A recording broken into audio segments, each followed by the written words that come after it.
안녕하세요. 저희는 마포 청소년 문화의 집 꿈꿀 기자단의 유규린, 정현진입니다. 네, 저는 작가가 되고 싶은 고등학교 2학년 유규린입니다. 저는 과학으로 세상과 소통하는 과학 커뮤니케이터 활동에 관심이 많은 고등학교 2학년 정현진입니다.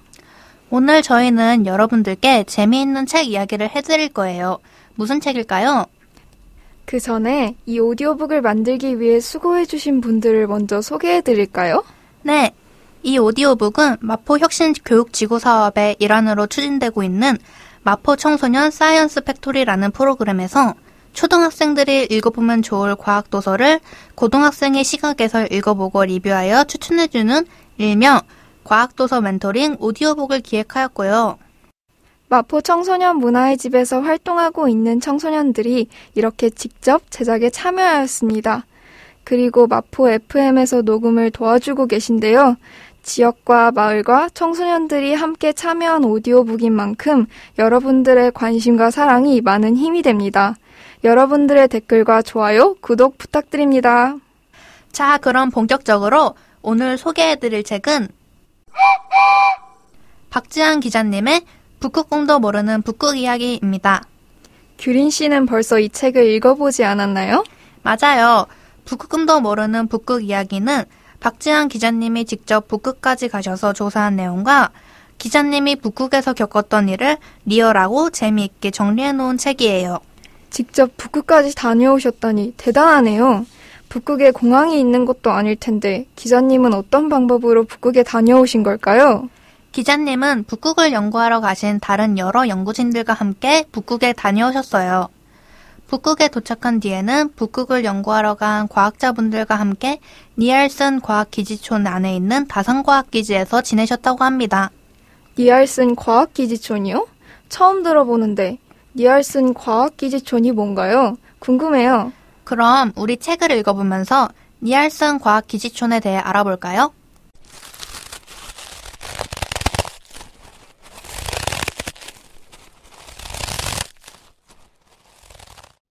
니알슨 과학기지촌은 원래는 석탄을 캐는 탄광촌이었지만 지금은 북극의 자연환경과 북극에 사는 동식물을 연구하기 위한 국제과학기지촌으로 사용되고 있다고 합니다.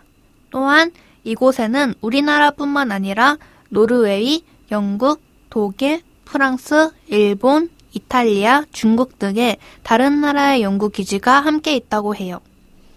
니알슨 과학기지촌의 운영은 노르웨이의 킹스베이 회사가 하고 있는데 과학기지촌의 모든 시설을 관리하고 연구원들에게 음식을 제공하는 일을 한다고 합니다. 박지한 기자님은 처음에 니알슨 과학기지촌이 공상과학 영화에 나오는 이상한 모양의 건물들로 가득한 곳이 아닐까 상상했었는데 도착해보니 기지촌에는 나무와 벽돌로 지은 평범한 건물들이라 놀라셨다고 해요. 기지 주변의 환경을 오염시키지 않으려고 일부러 나무와 벽돌 같은 자연적인 재료를 써서 지은 거라고 합니다. 집을 짓는 데 필요한 모든 재료는 노르웨이 본토에서 가져온 것이고요. 북극에는 나무도 자라지 않고 벽돌을 만드는 공장도 없거든요. 아, 그렇구나. 이 니알슨 과학기지촌 안에 우리나라의 다산 과학기지가 있는 거군요. 맞아요. 박지한 기자님은 다산 과학기지에서 지내시면서 북극을 구석구석 살펴보고 북극 연구원들이 연구를 하는 것도 보고 오셨어요. 아, 그럼 북극 연구원들은 어떤 일을 하나요? 북극 연구원들은 여러 가지 연구를 한다고 합니다. 곤충을 연구하는 연구원도 있고 미생물을 연구하는 연구원도 있고 동물과 식물을 연구하는 연구원도 있다고 합니다. 식물이요? 북극은 사방이 눈으로 덮여있고 엄청 추운데 어떻게 식물이 자랄 수 있어요? 현진 씨 말처럼 북극은 기온이 낮아서 우리가 생각하는 키가 큰 풀이나 나무가 자랄 수 없대요. 하지만 북극에도 자랄 수 있는 식물이 있다고 합니다. 이런 식물들은 혹독한 추위를 이겨내기 위해서 서로 빽빽하게 모여 자라고 키가 작은 게 특징인데요. 꽃이 피는 식물들 중 곤충이 꽃가루를 옮겨주는 식물은 꽃이 색이 진하고 선명한데 그 이유는 꽃이 피고 난 뒤부터 꽃이 지기까지의 기간이 너무 짧아서 그렇다네요. 짧은 시간 동안 꽃가루를 옮겨주는 곤충들을 많이 유혹하려면 곤충 눈에 잘 띄어야 하기 때문인 거죠? 맞아요. 그렇군요. 북극 식물을 연구하는 이유는 뭔가요? 추운 곳에서도 거뜬히 살아가는 북극 식물들을 유전학적으로 연구하면 추운 겨울에도 얼어 죽지 않는 농작물을 만들어낼 수 있대요. 눈이 내리는 한겨울에도 과일을 키울 수 있는 거죠. 우와, 신기하네요. 그럼 북극에서 할 수 있는 또 다른 연구에는 무엇이 있나요?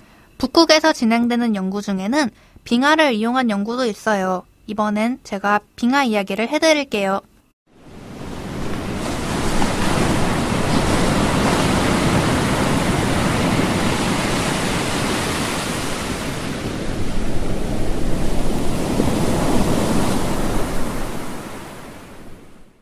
한참을 더 올라 박지환 기자님은 박사님들을 도와 채집 활동을 시작했대요. 강성우 대장님은 빙하 속에 사는 미생물을 채집하는 아이스코어링 작업을 하셨고요. 아이스코어링은 빙하를 둥근 기둥 모양으로 자르는 일을 말하는데요. 박지환 기자님도 이 일을 도왔는데 아이스코어링 작업을 하려면 우선 빙하의 표면이 평평한 곳을 찾아야 한다고 합니다. 그리고 안쪽에 칼날이 달린 원통을 빙하 위에 올려놓고 빙글빙글 돌려서 표면에서부터 130cm 정도 깊이까지 얼음을 채취하지요. 빙글빙글빙글 통에 붙어있는 칼날이 도는 동안 얼음이 잘게 잘려 고운 얼음가루가 만들어진대요. 이렇게 해서 만들어진 얼음 기둥이 아이스코어이군요. 그럼 아이스코어를 가지고 무슨 연구를 할 수 있나요? 저도 궁금하네요. 우리 책의 내용을 좀 더 살펴볼까요? 아이스 코어링을 통해 얻은 얼음 기둥을 분석하면 영하 수십 도에서도 살아가는 미생물을 찾을 수 있고 이 미생물 연구를 통해 인류에게 유익한 새로운 물질을 발견할 수 있대요. 여러분은 냉동인간이 나오는 과학 영화를 본 적이 있지요? 온몸을 꽁꽁 얼렸다가 미래의 언 몸을 녹여 다시 살아나는 사람 말이에요. 그런데 실제로 사람의 몸을 갑자기 얼리면 몸을 구성하는 세포의 세포벽이 파괴된다고 합니다. 그럼 냉동인간은 영화에서나 가능한 것이냐고요? 아니에요. 북극에 사는 미생물의 세포에는 영하 수십 도의 추운 날씨 속에서도 세포가 얼지 않도록 하는 물질이 있어요. 그래서 이 물질을 이용하면 실제로 냉동인간을 만들 수 있답니다. 그것뿐만이 아니에요. 북극 바다 속에 사는 미생물들 중에는 수천 톤의 메탄을 먹고 사는 미생물들도 있어요. 메탄이요? 네, 메탄은 이산화탄소보다 21배나 더 강력한 온실가스예요. 온실가스가 뭔가요? 온실가스는 온실 효과를 일으키는 가스예요. 공기 중에 온실가스가 많아지면 온실 효과가 일어나서 지구온난화가 일어나지요. 북극의 빙하가 녹는 이유도 지구온난화 때문이에요. 지구온난화요? 그건 또 뭔가요? 지구온난화는 온실 효과 때문에 지구의 온도가 올라가는 일을 말해요. 지구가 점점 뜨거워지는 것과 같아요. 온실 효과가 뭐길래 지구의 온도가 올라가는 걸까요? 책을 읽어보면 알 수 있어요. 제가 읽은 내용을 조금 더 소개해 드릴게요. 온실 효과는 비닐하우스를 떠올리면 이해하기가 쉬워요. 지구는 태양으로부터 열에너지를 받아요. 그런데 이때 땅은 열에너지를 다 흡수하지 않아요. 많은 양을 다시 공기 중에 내보내지요. 그런데 대기 중에 이산화탄소 같은 기체가 많아지면 이들이 마치 비닐하우스의 비늘처럼 땅에서 방출되는 열에너지를 잡아둬요. 이렇게 지구 대기 밖으로 빠져나가지 못한 열에너지 때문에 지구의 기온이 올라가는 것이에요. 그렇군요. 지구온난화 때문에 지구가 뜨거워지면서 빙하가 녹고 있다는 거네요. 맞아요. 온도가 점점 올라가면서 북극에 있는 빙하도 녹고 있는 거예요. 저도 북극의 빙하가 녹아서 북극에 사는 원주민들과 동물들이 힘들어하는 내용의 다큐멘터리를 본 적이 있어요. 맞아요. 지구온난화로 북극과 그 주변 지역의 얼음이 줄어들면서 물개와 바다 표범들이 고향을 떠나 더 추운 북쪽으로 이동하고 있어요. 이런 물개와 바다 표범들을 먹고 살던 북극곰은 먹이가 부족해져서 제대로 먹지 못하고 말라가고 있어요.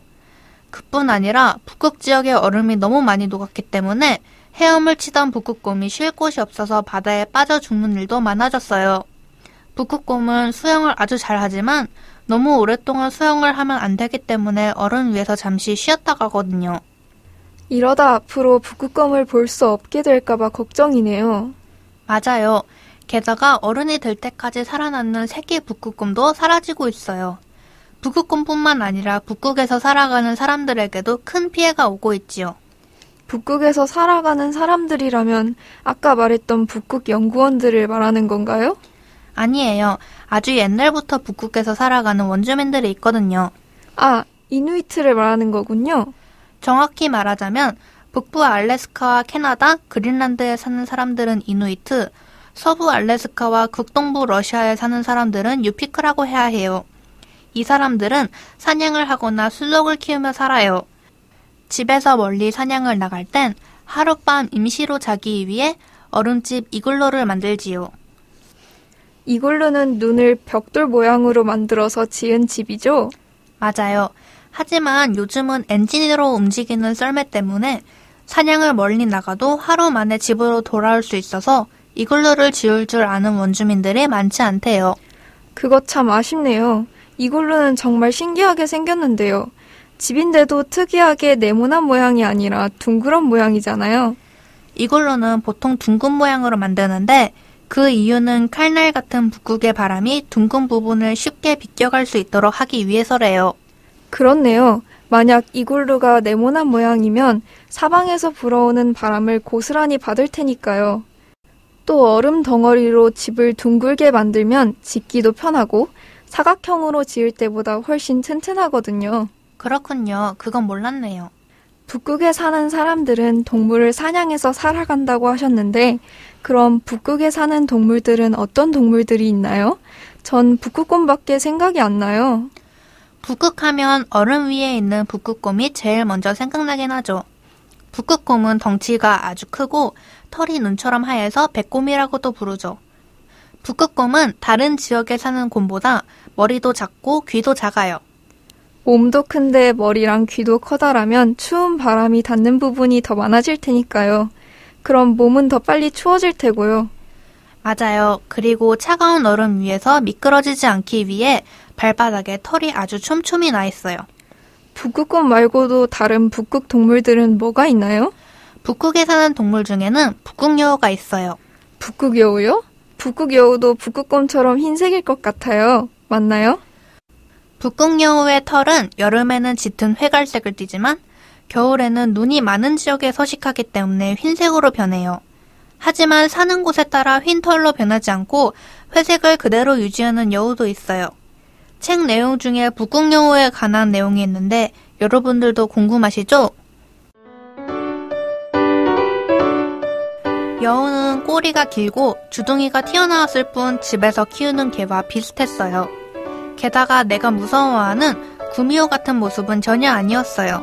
공격하려 하지도 않았지요. 나중에 알고 보니 이곳 기지 주변에 있는 여우들은 사람을 두려워하지 않는데요.